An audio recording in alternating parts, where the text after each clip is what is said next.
After the wonderful speech from Professor Müller, now is the turn of Professor Herman van der Werfhorst, and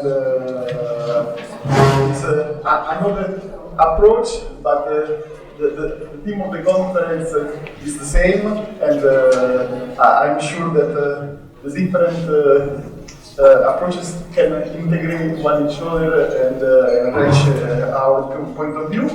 But for a very brief presentation, I leave the floor to Gianluca Argentin from University of Milano Bicocca.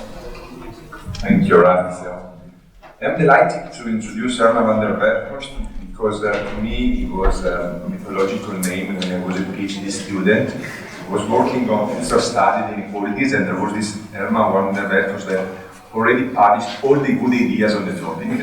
So I'm very, very pleased to be here today.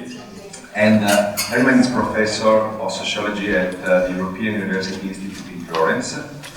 And he has been disseminating inspiring intuitions not only in the field of study where I was working when I was a PhD student, but more generally, more broadly, in all the topics regarding education inequalities. And what I really appreciate is that all these intuitions are always supported by empirical evidence, and empirical evidence frequently built up in an original way, not simply relying on the usual models or on usual data. If you look at his CV, it is impressive the range of topics that he faced, and trying to summarize, I think that he was constantly focused on the role played by institutions in shaping inequalities in education and in the labor market. And more precisely, I think that his originality comes from the effort to link macro and micro levels in his analysis, where mechanisms always play a crucial role. We are going to enjoy a contribution today that focuses on the combination of educational challenges assigned to the school system. So, Herman, the floor is yours. Thank you very much, Luca, for this very nice introduction, and thanks to the organizers for inviting me for this keynote. I had never heard of this conference, and it looks fantastic, so I'm really happy to get to know this. As Gianluca said, I've often been interested in comparing educational systems, in particular from an institutional perspective. And what I want to do today is to discuss various parts of what I've been doing in the past years on this topic, to illustrate, let's say, potential policy trade-offs that might exist when policymakers want to devise educational systems or change their educational systems. And I think it is important to start from the idea that society expects many different things from education at the same time. We expect kids to learn well in school. We expect that the transition to the labor market goes very smoothly, so we don't have a lot of youth in employment. And also we expect from educational systems to introduce students into the world of society more broadly and engage them with democratic citizenship or politics and civic engagement. So, and these refer to what the sociology of education has historically called three functions of education or three tasks of education. Namely, the qualification task is to optimize learning processes, to allocate to the labor market, so the allocation task, and the socialization task into society more broadly, for instance, measured by civic engagement. So, if you think of this idea from the perspective of these three outcomes, as a sociologist and many other social scientists, we are interested in various distributional situations when it comes to those outcomes. So when it comes to academic performance, for instance, talking to the qualification function, or when it comes to preparing for the labor market, or when it comes to democratic citizenship, we're interested both in issues of equality and efficiency. Equality referring to some distributional concern between groups or as a dispersion of some outcome, and efficiency in terms of reaching as high as you can in a society with regard to skills or lowering youth unemployment or getting people to vote at elections. So, and I think this is important to realize that there's an equality and an efficiency paradigm possible, and many political debates are in fact about potential trade-off between equality and efficiency, or between, let's say, an education system that prepares well for the labor market or for civic engagement. And one may argue that you know, sometimes these goals that we might have are in contrast with each other. So the question is, the broad question that has guided my research for a long time is, do educational systems function well on those outcomes? Qualification, allocation, and socialization. And which particular aspects of educational systems might matter in addressing issues of equality and efficiency with regard to those outcomes. There are three broad types of institutions that are discussed in the literature that I'm part of, I think, and these are not exhaustive, but important ones. One concerns the element of selection. One could think of issues of tracking in different school types, the age at which this happens, on the basis of what is this determined, how many tracks are available for a student in a certain age. So these are all issues with regard to selection. A second concern could be issues of standardization. How standardized is an educational system when it comes to the existence of centralized exams, or centralized teacher trainings, or centralized budgets. It could be all kinds of standardization, let's say, varying across societies in education systems. And the third dimension is the vocational orientation, or sometimes referred to as the occupational specificity of an educational system, namely how well prepared are kids from leaving school for finding jobs that are matching their qualifications. And you know, one can think of Germany as an example country where the vocational training system is very strong. It's huge. There's a lot of engagement with employers in the school systems to improve the transition from school to work. And we see extremely low youth unemployment rates in Germany for that reason. So, but other countries have chosen a different education system and have much less concern with vocational education. Sometimes recent debates even would argue that the vocational training system is a bit outdated for today's labor markets. We need flexible skills, we need computer skills, and we don't need the hard vocations, let's say, of the past. I will try to demonstrate that this is wrong, this is a wrong claim. There's still a lot to say in favor of vocational training systems when it comes to the labor market, even though they might come at a disadvantage with regard to civic outcomes. That's for later. So if we then combine, let's say, this whole idea of different functions or tasks of education here in the columns, and the distributional concerns within them, equality and efficiency, and we relate those outcomes to particular institutional characteristics of educational systems, related to tracking, relating to standardization, or the vocational orientation of the system, you see a research agenda emerging in all those cells in this table, where each of those cells could be a research question on its own. Today I will discuss a couple of these research questions that try to highlight like important or more innovative contributions in this field. The first one that I will discuss concerns civic engagement. The focus on educational systems has been very limited when it comes to civic engagement studies, even though for me it's a very important task of schooling because it socializes people to become democratic citizens. And if the school doesn't do that well, there might be an increasing democratic inequality, which is very hard to legitimize on a moral perspective, even if the same person would legitimize it fully, that the labor market has some sort of inequality. So, and this illustrates, I think, an important trade-off between thinking about the labor market function of education systems and thinking of citizenship outcomes as important tasks of schooling. So that's my first topic of today, and I will spend most time on that. So that's the top right box there, cells M and N, so to say.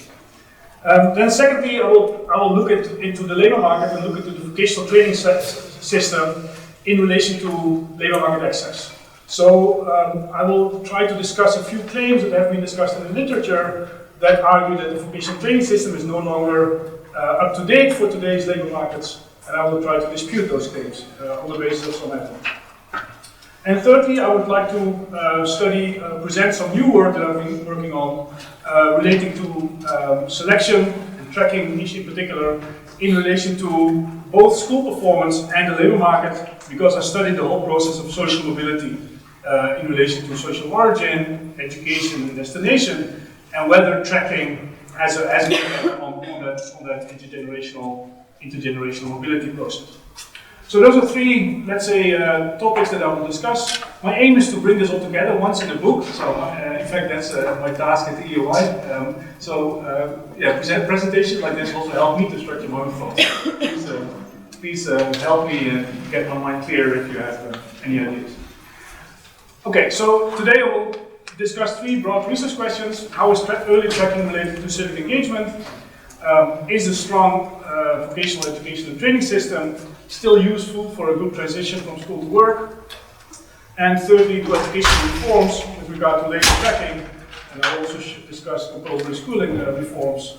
Do education reforms increase intergenerational social mobility? A little bit about theory. Thus far, what I've been talking about was very macro, and indeed, as Gianluca mentioned, I tried to integrate the micro and macro, the way I look at it is a bit like this. Individuals have to be interpreted within the context that they function in, they live in. This counts for students, for teachers, for parents, uncles and aunts, you name it. People are influencing students or employers, employees. And the system, the societal institutions matter for how individuals act and do their social action, so to speak.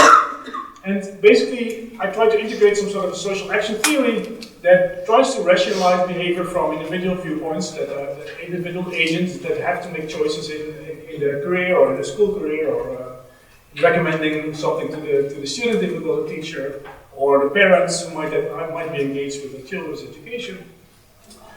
Yet we also need to realize that institutions exist and have an impact on individuals, but also institutions need to be understood as something that are created, they're endogenous, so to say.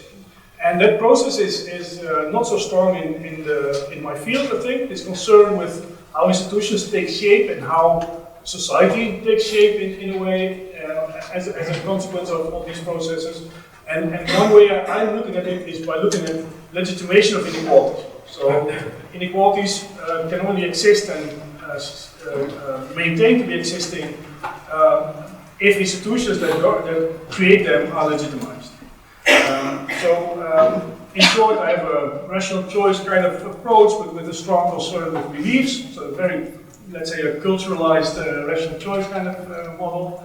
And those institutions that people work within might ignite the workings of social mechanisms. In fact, I was inspired by the epigenetics just discussed in this kind of language of the ignition of some process that is ignited by an environment.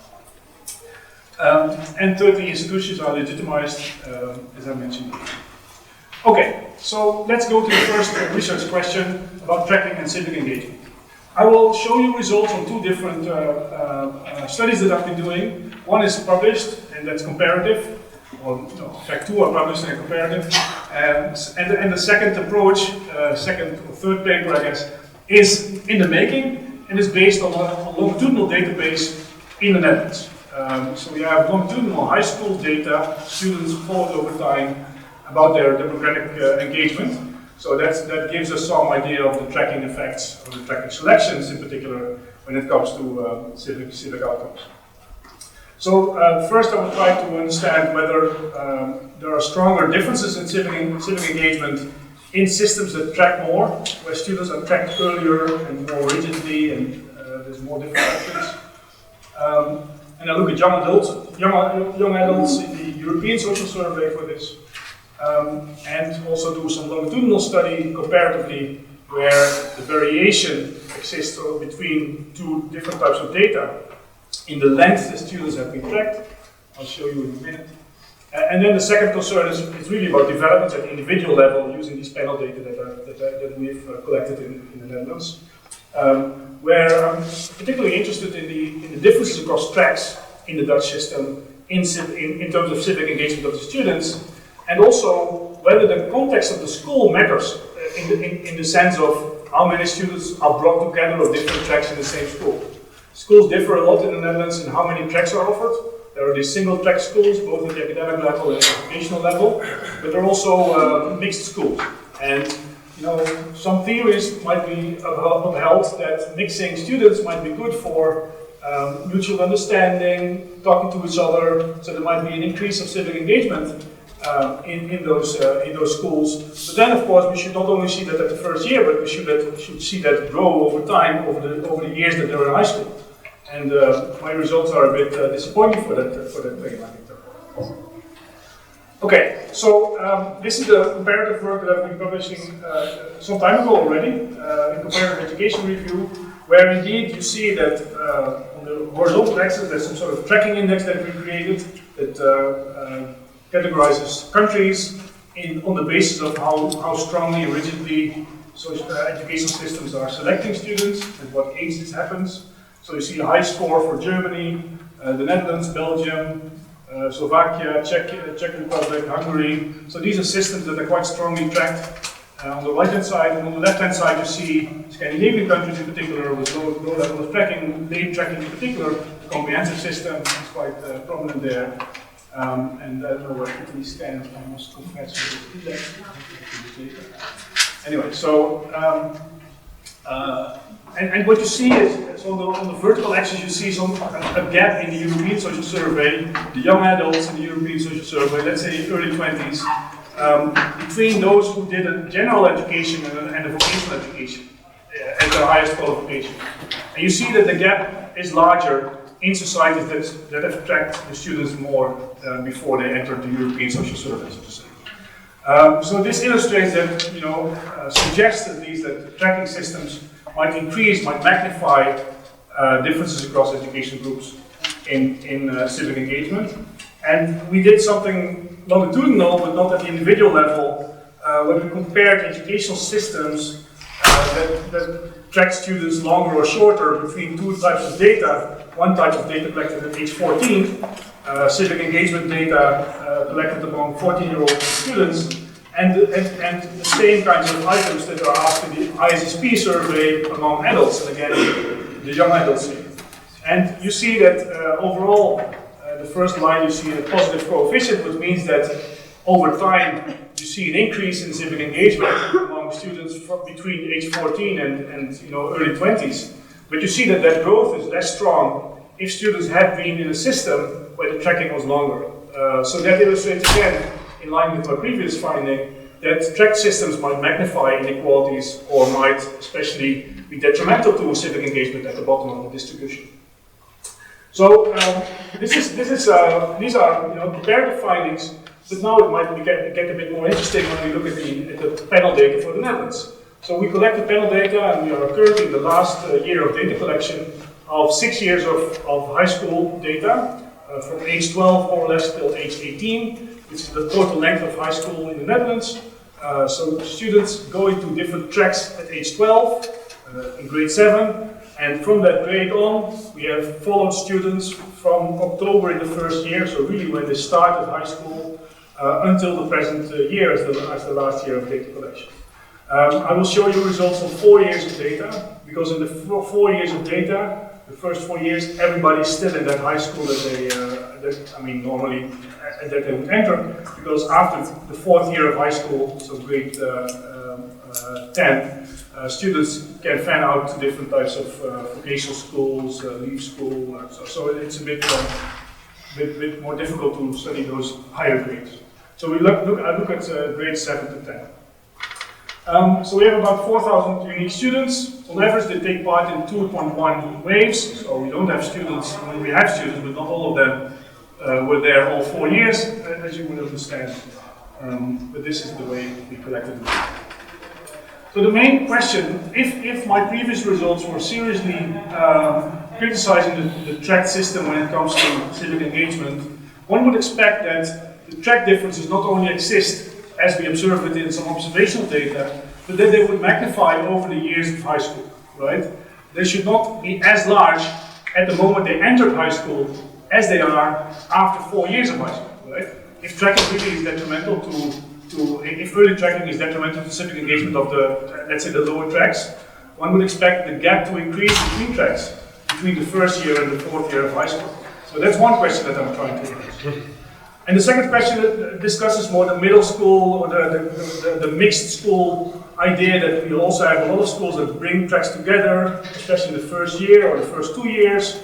And do we see different patterns if kids went to a single track school, either academic or vocational, or to a school that brings students together more in the first years? So those are the two questions that I try to address. And well, these are three outcomes that I'm studying in the context of civic engagement: institutional trust, political interest, and whether the student would go to vote when they turn 18. By the way, these are quite similar to the questions that I've asked in the that I've used in the earlier study that you saw. And you see that, in fact, there's a lot of variation between the tracks already in the 7th grade, so when they start high school, right? And the differences are not increasing so much. And in a statistical sense, these are not increasing in a statistically significant way. In other words, we don't see that the track differences, as we observe them, are growing during high school, implying that a lot of what happens is selection into the tracks rather than some sort of causal effect of the track that people went into, right? So then, of course, what does that say about our previous findings? Maybe less clear, at least when it comes to the individual patterns as we might have expected. Yet, the pattern is similar across the three outcomes. The gaps are slightly increasing, so there's at least some indication that the track differences might at least not decline, but maybe grow. But again, very careful in this interpretation.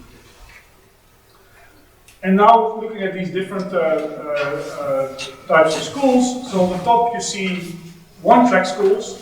So academic students are in the one-track academic school, classical gymnasiums, one could say, and the vocational students, the pre-vocational students, are in the one-track pre-vocational schools.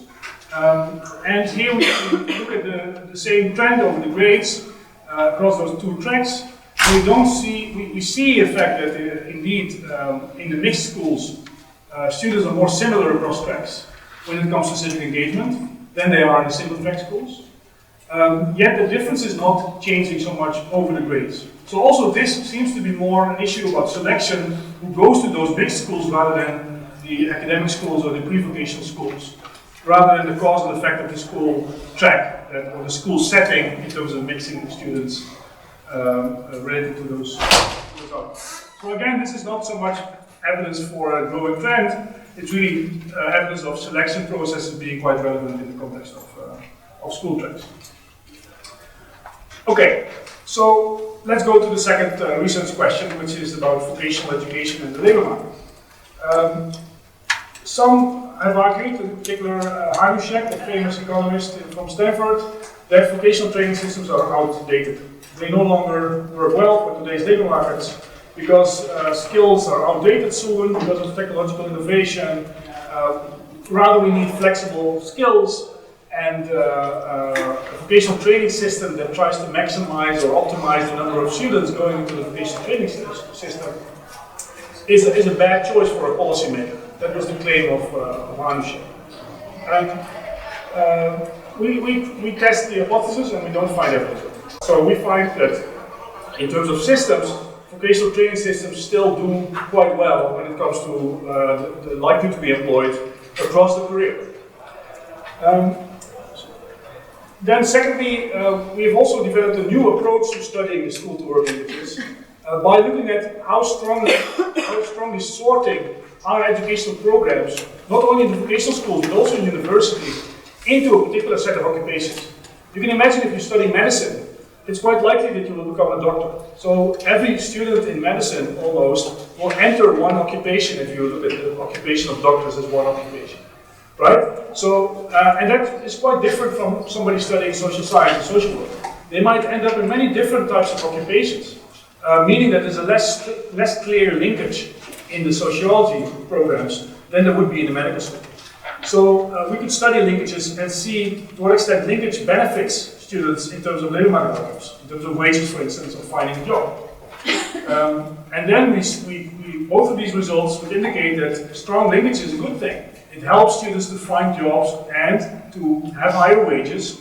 And this is still something that is there. And indeed, over the career, we find that vocational schools are still quite valuable.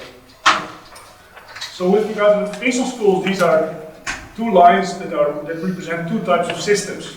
The blue line, or what is it? Blue, yes, green, is referring to educational systems that have a strong dual system. Think of Germany, Netherlands also, where there's a strong vocational training system. And the red line refers to systems that don't have it. They still have vocationally trained people, but in school settings without employer engagement. Scandinavian countries are a typical example of it, I would say. Maybe except Denmark, but Sweden, Finland, Norway. So what you see is that indeed over time, the positive effect, this is the life course, the age of the people that we studied.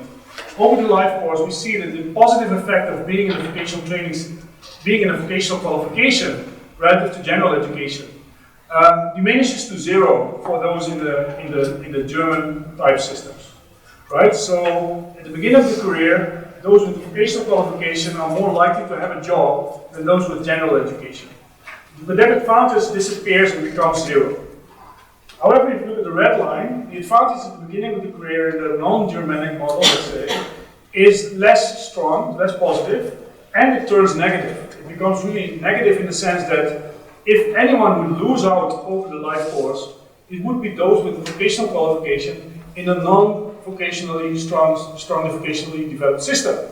So that is, if you think of Heimlich's hypothesis, which was about policy, about whether we should have a German system in the US, that was the question that we tried to address. He said, no, we don't, because the slope is going down. But we say, well, the slope is going down differently across two types of systems.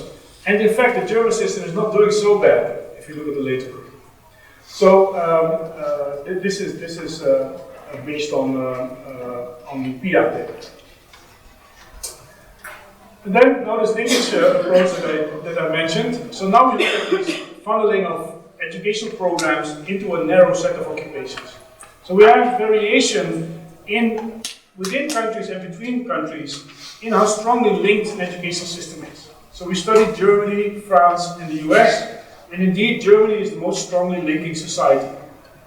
Educational qualifications in Germany, on average, narrow down more the types of occupations that students enter, compared to the US, where students in different qualifications fan out more to different types of occupations. Yet also within the US, and within Germany, and within France, there's a lot of variation in how strongly linked educational programs are to particular occupations. And what we did here is to compare, as a sort of a difference in difference kind of model, compare on the x-axis here, the linkage strength of an educational program in the US versus Germany. So, this is subtracted. So basically, a higher score means that an educational program links more strongly in Germany than it does in the US.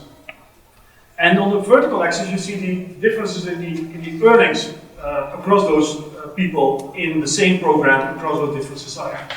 So you see that if people study social science in Germany, and social sciences funnels more into a specific set of occupations than social science in the US, there's also a higher return to that in terms of wages of that narrow funneling in this model. So this also illustrates that strong linkage is a good thing. We don't need only graduates that have general skills that are applicable everywhere, as you might believe if you listen to some economic perspective. This is something similar with regard to employment. Same kind of idea. With stronger linkage, we see a lower likelihood to be unemployed. So also this points, it's not only in wages, but also in terms of employment, that we see effects of stronger linkage that are indicating that linking education and narrowing education to specific occupations is not a bad thing when it comes to the labor market. Okay, so that's the second research question. Now up to the third question on social mobility. So this is about educational reforms. I mentioned tracking, and tracking age have been reformed in quite a few societies. Another one is compulsory schooling age. There's been many societies have seen a rise in the compulsory schooling age over the past decades. Right? I mean, I'm talking the whole from mid-20th century onwards. So I show you a graph how this has happened over time. And what happens if this reform takes place? Do we see social mobility improve? Social mobility referring to the economic situation of the household and the economic situation that the child receives as an adult, right? That is mediated by education, but not all of it is mediated, and then that is the so-called OED triangle. So OED stands for Origin, Education, Destination. It's, let's say, the hardcore model of social stratification research. You see that origin and destination are linked, partly through education, because those with more advantaged backgrounds do better in school, and therefore also reach higher positions later in life, get better earnings, more stable employment, etc. But there's also a direct effect, so to say, an OD association, namely those with the same level of education. Even then, you see that those with more advantaged backgrounds reach higher incomes later in life, for instance. So that's the direct effect, as we call it, direct path OD, conditional on E, so within groups of education. And the indirect path is OED. So there's an indirect path of OED, there's a direct path of OLD, controlled for education, so to say, implying that social advantage is transmitted to children partly through education, but also partly without looking at education, within education groups. So the question is then, what do reforms do to this process? What do reforms to data tracking and to heightening the compulsory schooling age? What do these processes do to these arrows, to the indirect path and the direct path? The indirect path could be reduced with data tracking if, for instance, the origin education association goes down. Education gets more equalized over social classes. It's a finding that I've been working on myself. I've published also quite a few papers with this kind of reform logic. And indeed, you see that with data tracking, there's a more equal opportunity structure in education by social class background. But also the ED association, the Education Destination Association, could go down if there was data tracking. Because education is less visible for an employer, there's less skill transparency, as I've sometimes called it, in those data tracking systems. So then that indirect path is likely to go down with data tracking, and maybe the same for compulsory schooling age. And the question is, what happens to the direct path? Does it compensate? If the indirect path is decreasing, do we see parents to do everything they can to compensate for that loss of advantage that they can give to their kids? So the direct path is increasing with those reforms? That's a question that speaks a lot to the debate in stratification literature, where some people argue that societies are all very similar, so whatever you do as policy, parents will compensate. But my results are not pointing in that direction. Luckily, not to that. So these are the reforms that I mentioned. You see the black line are minimum school leaving age reforms. On the x-axis are different birth cohorts. So you see that the educational system that people went through, so to say, and then we can connect the system that people went through in microdata of the European Social Survey and the International Social Survey Program. So I have a lot of microdata on all these societies for many different cohorts, where we know origin, education, and destination for each individual in those data. And then, if you then look at the level of the country cohorts, which is my unit of analysis at some point, you see in the bottom two rows, right, this minimum school leaving age and tracking age, are about 180 observations, country cohorts, that have compulsory schooling age and tracking age as an indicator. And then I do country fixed effects models, so you hold constant for stable country differences, and then see what happens to the indirect and the direct path if that reform takes place.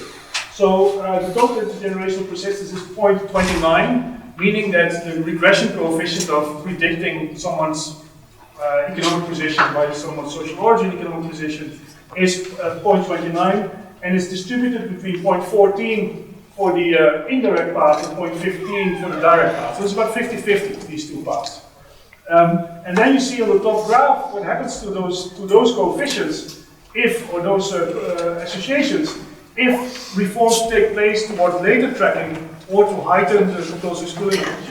And you see that all these coefficients are negative, meaning that if tracking age is enlarged, is heightened, so tracking is happening later in the school career, or when compulsory schooling reforms are happening later, where some people have to go to school longer, minimally, as a minimum level, you see that the indirect and direct paths are declining. So the intergenerational persistence is decreasing.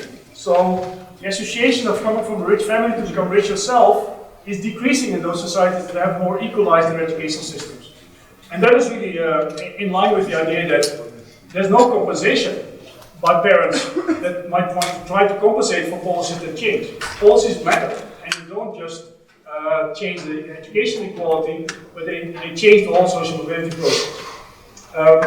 I have also some causal models, I won't show them here. They try to look more into the causal effect of education, of compulsory schooling age reforms, because they affect expansion, educational expansion, in a way that then could reduce the intergenerational persistence of advantage. Okay, so these were three broad research questions, and by now let's try to summarize what I've mentioned. And I think what is important is to realize that if you think from a policymaker's perspective, does it make sense to adjust a certain policy? Does it make sense to track later in school system? It's a big debate in Germany, the Netherlands, also in England actually. In England now the grammar school is trying to be re-entering the English system. So you see these debates everywhere. So my claim is that if you want to, as a policymaker, want to think about these questions, you should look at the implications of those choices for various outcomes at the same time. Not just look at equality of opportunity as one interesting outcome and relevant outcome, but also look at what could happen to the labor market visibility to school programs, or what happens to democratic citizenship for different social groups. And I think if we as researchers would stimulate policymakers to think this way, they might make better decisions, because they encompass the whole set of outcomes that society expects from schooling. With regard to civic engagement, I think the results are still a bit mixed. At the individual level, we don't see much of the track effect. It's more selection into the tracks than the track effect. Yet, at the comparative level, we do see that systems that track longer see a decline, relative decline in civic engagement between teenagers and early adults. So maybe the solution is not to have some middle schools that bring people together here and there, but the solution might be to rigorously affect tracking age if you want to do that as a system, rather than stimulate some schools to offer multiple tracks, which is the current public debate in the Netherlands, one country that selects very early, at least 12. So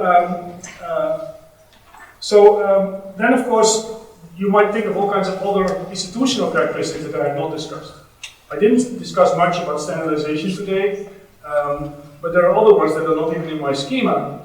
For instance, privatization of systems. It's an important debate in Sweden. I was in a session before with some Swedish scholars that mentioned this. It's an important variation across societies, across time, the role of private offers in school.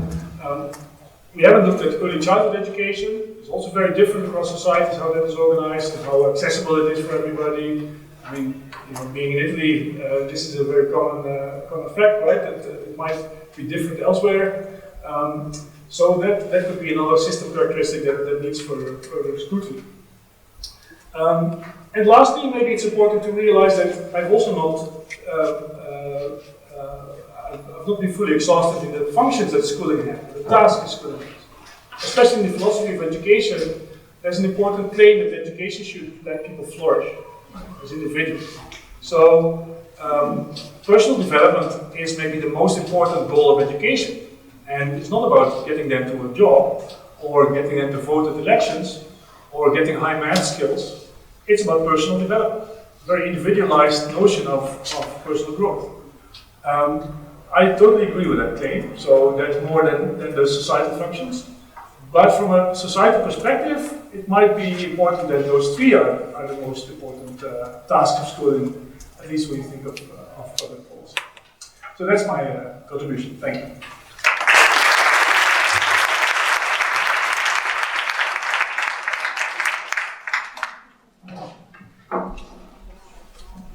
Thank you for the very interesting speech. And also, Professor Werfhorst, we got time for a couple of questions. A question from the audience. Okay, one. I know you have time, but... Now, I was wondering which kind of schools are you taking into consideration, because vocational can mean many paths, and there is a difference between mechanical schools or sanitary paths or math, I don't know. So, and it might be interesting to see the differences between these different paths, schooling paths, and also how many years of schooling are taken into consideration. And if you had the chance to look at the outcomes in terms of working conditions, I mean, are they, after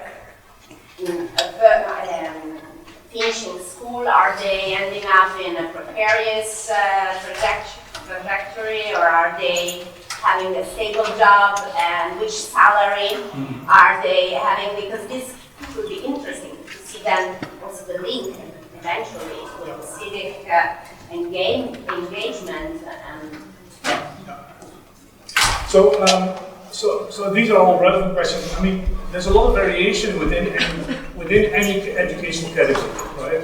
So in this linkage study that we did, we looked at detailed educational programs. So we have indeed vocational schools, medical, care, technical, engineering, all those different types of vocational schools, all those different types of programs in higher education as well, university, or universities of applied science.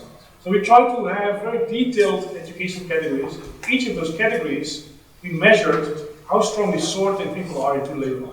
So with regard to your first question, indeed, let's say the metal industry, very big in Germany, metal industry vocational programs, people prepared to work in car factories, let's say, those programs are strongly linked, right? If you study medical vocational, the metal program in the vocational schools in Germany, you're very likely to be working at a car factory, or in some other industry, but in relation to that field. But that's different in the social work field, also in Germany. So we do measure that kind of variation. And interestingly, if you think of the comparison between Germany and France, which we did, Germany is typically considered as that system that is more vocationally oriented and has more stable employment after leaving school. So it is really also about stable employment. We show that part of the difference, or much of the difference between Germany and France, is in fact due to the fact that those industries where the linkage is stronger, let's say car factory or metal industry, those industries are larger in Germany. So there's just an endogenous process, it looks like an institutional process, why a society, Germany in this case, has formed a particular industrial distribution where certain industries get strong growth, where employers are important in devising education systems that help them to get the skilled qualifications that they need. And that industrial structure explains much of the difference between Germany and France. So Germany indeed has a stronger linkage, but because the metal industry is bigger there compared to France. And so that relates to your first question. Then about work employment or work conditions. I think that so these are the wage effects. So those are positive. So stronger linkage is good for you have more wage in those fields of study or vocational programs where the linkage is stronger. So that's for wages is definitely a good thing. Also, for stable employment, this is quite good. So, precarious employment is not a normal situation for vocationally qualified people. It is a normal situation, maybe, for vocationally qualified people in certain societies. In countries like Germany, there's quite a stable employment for those who have a vocational qualification. They get permanent jobs, they get secure income. We did a study for the Netherlands that even in the crisis of, the economic crisis of 2010, early 2010s, the vocational programs did not suffer at all from losing their jobs or losing their occupational prestige. So in fact, it looks like vocational education still forms a buffer also in times of crisis. So I find very little evidence for a vulnerable position of vocational education, except in countries where the vocational training system is not developed fully, and not developed strongly in alignment with employers. So if you want to gamble on the vocational training system, you might want to think of involving employers with it, otherwise it might be a failure. I hope that answers it. We got time for another question? One? Perhaps we can collect the two and with one answer. Okay. Thanks for your interesting keynote.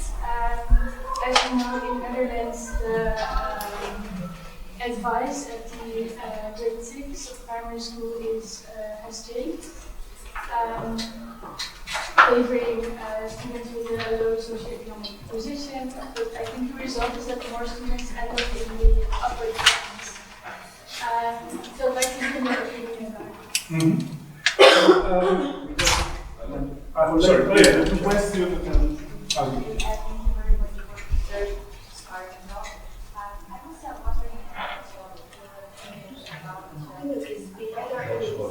Yes. About whether the educational system is actually, in your opinion, whether they increase social justice in the end or they inequalities very high in society. Very good question. Both are very good questions. So maybe I first refer to the Dutch situation. We've seen a reform in the recommendation process from primary school to secondary school, only 1 year now, and it has led to a big increase in the number of students who goes to the academic tracks, or the middle track in the academic track. I find it, let's first share an observation, which is that in Germany, about half of the students go to the gymnasium. Which is in the Dutch system the combination of the gymnasium plus the middle track. So apparently in Germany they select students differently, different benchmarks for the different tracks in the German system. Apparently Germany is able to get half of their students into the academic track that prepared for university qualification. Whereas in the Netherlands there's the belief that this is not possible. So it's 25% in the Netherlands that goes to the academic route to university. Only 25%. Now it is a bit larger, and schools are all they complain a lot about it, as I think you know. And my feeling is that the Dutch secondary schools, their life is a bit too easy. So if you think of the primary schools, there's a lot of information about the students. They do tests twice a year. It's a bit too much, maybe. But there's meetings by teachers. There's a lot of concern about every student and try to get the best out of them. And then in the secondary schools, which are strongly tracked, at age 12, there's a homogeneous academic school or a homogeneous pre-vocational school, and they just think, yeah, well, these are my students. I'll make sure that after 4 or 6 years, they graduate, and for the rest we don't have to worry about it. It's a bit simplified, but that's a bit my impression of the secondary school. So when they get more students, the academic tracks, all of a sudden, I mean, I think, okay, organizationally that might be an issue, right? You have all of a sudden more teachers, and it's not easy. But they should be able to do it, but they should be more engaged with their student performance. So if you get students now into those tracks that might previously have gone to the HAVO, the middle track, they might in fact benefit from going to the academic track. And they might do well if we have the same kind of concern with them as we have in the primary schools. At least that's my hypothesis. That's it. Regarding your second question, whether schooling does good or bad for social mobility, it's a super relevant question. I think I'm more in the, now there's a whole literature emerging about the school exposure. So before that, this has been studied by looking at what happens in the summer and what happens in the school year. So we know that from American studies in particular, that the progression of academic performance is slowing down in the summer compared to when the schools are in session. And the idea is that schooling helps. That's the hypothesis, because we see more increase during the school year than in the summer. Yet it varies a lot between social classes. We see that especially the summer is especially detrimental for students of less advantaged background, low educated background. So they suffer more from not going to school than the ones from higher social background. But it also means the reverse, that they benefit more from schooling than those from higher social background. So that illustrates that schooling is in fact reducing inequality rather than increasing it. Now there's been a new way of testing this exposure model, because the summer seasonal variation model, as it's called, has all kinds of issues. And now what people do is super interesting, and I'm also involved in a study of this myself in the Netherlands now. But so there was a super interesting paper by Pazzaretta and he's an Italian sociologist working in Spain now, and Jan Skopek in the American Sociological Review, where they measured the data for school tests. And then the date when the kids went to school at young, this is the early primary school. Because they went to school depending on their age, so that's random when you were born, let's say. And then the school test is also partly random. So some kids had longer time between when they first went to school and the test than other kids, in a random way. And they showed indeed that schooling helps. So kids learn more in school than they do without going to school, let's say. But it was identical. The process was identical, but by social class. Now we do something similar for the Netherlands, but we have, I said, 2 tests per year. Those are somewhat random, but we also have them every year. So that variation between school years of the same student in the same schools must be random, we assume. And if that's random, then indeed we also find that schooling helps. So it's a good thing to have schooling for learning progression. And in our results, not sure if this is final yet, but it looks like it's more egalitarian. So it works better for those from disadvantaged backgrounds than it does for those with more advantaged backgrounds. But more so for math than for reading, because math is something you learn in school, and reading is something you learn at home. And that's an answer to your question. Yes.